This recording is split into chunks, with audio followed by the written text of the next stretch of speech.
mendirikan masjid, musolah banyak, dan kita lihat sampai ketika membangun masjid pakai kain celengan di pinggir jalan karena ia ingin mendapatkan bangunan masjid yang indah. Sebagaimana ada satu hadis mengatakan, barang siapa yang membangun masjid di dunia maka dia akan dibangunkan surga, yaitu tempat di surganya nanti. Itu memang betul dalam satu hadis. Tapi yang lebih utama adalah yaitu memakmurkan masjid itu sendiri. Apa yang kita lihat belakangan ini justru kebalikan dari apa yang kita inginkan. Masjid seharusnya tempat aktivitas. Masjid harusnya dijadikan bagian daripada semua kegiatan-kegiatan pembinaan umat. Masjid yang harusnya menjadikan satu barometer tentang terbangun atau terbelakangnya umat itu tergantung daripada masjid itu sendiri. Dari itu manajemen masjid juga pun paling penting buat kita. Jamaah yang insya Allah dimuliakan oleh Allah Subhanahu wa Ta'ala, kita lihat belakangan ini masjid dibangun dengan ornamen-ornamen yang indah serta gemerlapan. Kita lihat walaupun rumahnya rombeng apapun yang di sekitar masjid, yang penting masjidnya bagus. Padahal di zaman Nabi tidak dianjurkan masjid segemerlap itu. Yang dianjurkan adalah masjid itu bersih, masjid itu suci, kemudian dijadikan masjid itu tempat kegiatan-kegiatan, sehingga ketika terjadi kegiatan memanah, kegiatan yang lain-lain, kegiatan aktivitas lain, semua itu ada di masjid.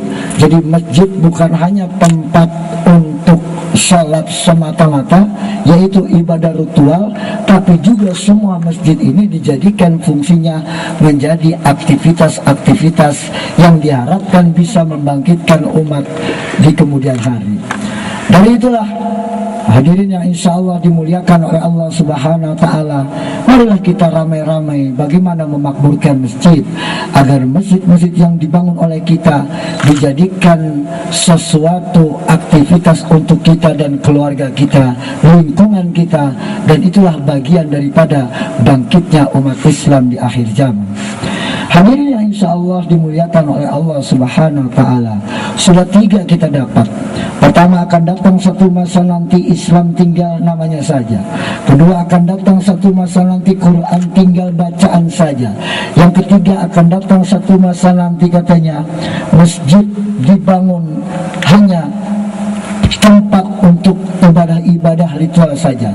Dan yang keempat adalah ulama'uhum syarru man tada'a dimis sama'i minhum takhrujul fitnah wa ilaihim ta'ud. Akan datang katanya satu masa nanti para ulama yang berada di bawah kolong langit ini sudah sedemikian buruknya. Barang siapa bergandengan tangan dengannya akan berakibat fitnah, dan persoalan fitnah tersebut akan kembali padanya. Artinya di sini ulama-ulama itu adalah ulama-ulama buruk, ulama yang mementingkan golongan-golongan pribadinya saja dan pengikut-pengikutnya saja. Dia tidak mau mencerdaskan umat, mengembangkan umat, tapi justru membingungkan umat. Seperti kejadian-kejadian yang telah kita lihat bersama. Seharusnya ada kesepakatan ulama yang memberikan gambaran bahwa keadaan umat ini harus diberikan kecerdasan. Pola fikir mereka harus dirubah, dan ulama adalah penerus para nabi. Itulah yang harus kita perhatikan. Nah, dari itulah jamaah insya Allah dimuliakan oleh Allah Subhanahu wa Ta'ala, kita harus mempersiapkan diri kita agar kita di kemudian hari nanti menjadi orang-orang yang tidak terjebak dalam kehidupan, yaitu kehidupan justru terjebak dalam umat Islam yang hanya tinggal namanya saja. Mungkin ini yang bisa disampaikan. Akhirul kalam, billahi taufiq wal hidayah.